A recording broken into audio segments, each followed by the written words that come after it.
Nah baik, itu marah karena apapun, udah baik pun tetap marah. Tapi ini lebih tinggi daripada itu, saudara, kita semua perlu bertumbuh secara rohani. Jangan marah walau ada dasar untuk marah. Dengan kata lain, saudara punya alasan cukup pantas, layak untuk marah, yakni orang jahat terhadap saudara, orang melakukan kecurangan terhadap saudara, dan lain-lain lah. Orang membicarakan saudara, menggosipkan saudara, bla bla bla. Begitupun tetap jangan marah. Bukan saya yang bilang, Alkitab yang bilang. Mari buka Alkitab saudara. Mari bangkit berdiri dari Mazmur 37 ayat 1 sampai 8. Ini ayat yang sangat luar biasa. Semua kita perlu sungguh-sungguh membacanya. Mazmur 37 ayat 1 sampai 8. Dapat saudaraku? 1, 2, 3 ya. Jangan marah karena orang yang berbuat jahat. Jangan iri hati kepada orang yang berbuat curang. Sebab mereka segera lisut seperti rumput dan layu seperti tumbuh-tumbuhan hijau. Percayalah kepada Tuhan dan lakukanlah yang baik. Diamlah di negeri dan berlakulah setia. Dan bergembiralah karena Tuhan, maka Ia akan memberikan kepadamu apa yang diinginkan hatimu. Serahkanlah hidupmu kepada Tuhan dan percayalah kepadanya, dan Ia akan bertindak. Ia akan memunculkan kebenaranmu seperti terang dan hakmu seperti siang. Berdiam dirilah di hadapan Tuhan dan nantikanlah Dia.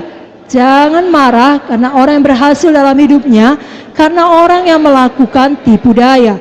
Berhentilah marah dan tinggalkanlah panas hati itu. Jangan marah, itu hanya membawa kepada kejahatan. Coba ulangi 3 kali bagian terakhir. Jangan marah, itu hanya 1, 2, 3 ya. Jangan marah. Lagi. Amin. Bila sama kiri kanan. No maya-maya. Silakan duduk Bapak Ibu Saudara. Jadi betul ada orang jahat. Saya mau tanya, di tempat kerja saudara ada orang jahat? Ada? Dalam keluarga saudara semua baik?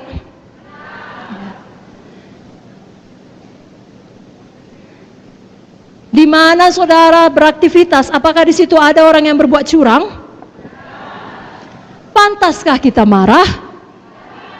Pantas. Tapi apakah kita marah? Kenapa?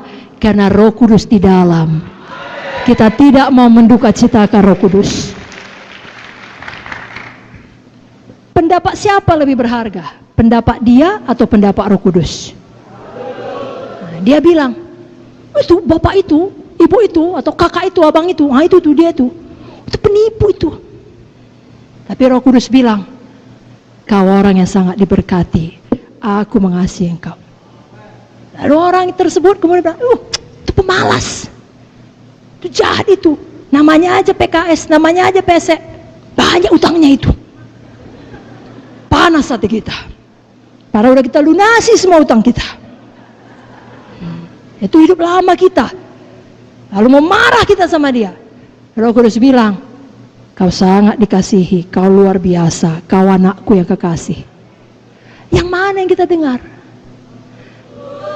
Pendapat siapa lebih penting? Pendapat manusia atau pendapat Roh Kudus?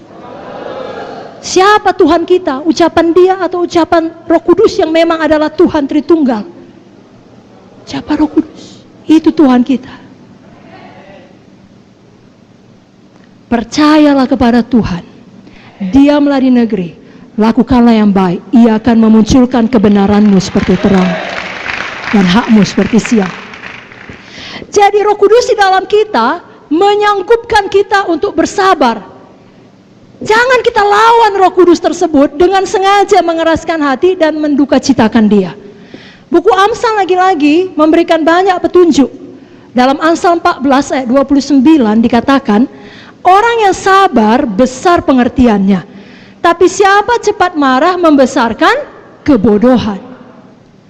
Amsal 15 ayat 18, si pemarah membangkitkan pertengkaran, Tetapi orang yang sabar memadamkan perbantahan. Siapa mau jadi si pemarah? Siapa mau menjadi orang yang sabar? Amin. Amin. Amsal 19 ayat 19, orang yang sangat cepat marah akan kena denda, karena jika kau hendak menolongnya, engkau hanya menambah marahnya. Jangan kita menjadi orang demikian. Amsal 20 ayat 3, terhormatlah seseorang jika ia menjauhi perbantahan, tapi setiap orang bodoh membiarkan amarahnya meledak. Roh Kudus menolong kita sehingga kita bisa menguasai diri kita. Itu salah satu buah roh, penguasaan diri. Amin, saudara. Kita mau menjadi orang yang terhormat. Nah, saudaraku, sama seperti hubungan antar manusia, bisa dekat, bisa intim. Ini kita ada banyak di sini. Semua kita satu keluarga, kan? Siapa kita mengaku kita ini satu keluarga Allah? Siapa kita mengaku kita satu tubuh Kristus? Tapi walaupun kita semuanya satu tubuh Kristus, satu keluarga Tuhan di Gereja Kemenangan Iman Indonesia, kita kalau dengan jujur, ada di antara kita yang hubungannya lebih dekat, ada yang lebih renggang. Betul? Hubungan saya dengan saudara tentulah lebih renggang bila dibandingkan dengan hubungan saya dengan Ibu Munte atau Ibu Victoria. Betul? Saya lebih intim dengan mereka. Demikian juga Roh Kudus ada di dalam kita, tapi kedekatan kita dengan Roh Kudus, keintiman kita dengan Roh Kudus, itu semuanya terserah kepada kita. Tergantung kepada kepatuhan kita kepadanya. Bila kita dengan sengaja menduka citakan Roh Kudus, nah bukan berarti saudara kehilangan keselamatan saudara, saudara terancam masuk neraka, tidak. Saudara punya jaminan keselamatan. Yesus mengampuni dosa saudara, dosa yang lalu, dosa yang sekarang, dosa yang akan datang. Wah, itu saja cukup untuk buat saudara bersorak-sorai. Bersorak-sorai, tepuk tangan dulu. Tidak ada yang lebih penting dari jaminan keselamatan. Namun, walaupun kita tetap selamat, tapi hubungan kita dengan Roh Kudus tidak lagi begitu manis seperti sebelumnya ketika saudara patuh. Kalau saudara jujur, saudara tahu saat-saat itu, ya, ini di waktu saudara berdoa, saudara tidak bisa merasakan apa-apa. Pernah? Jangan diteruskan. Kenapa itu terjadi? Karena misalnya Roh Kudus sudah berkata, jangan lakukan nakku, jangan bohong. Udah, hentikan.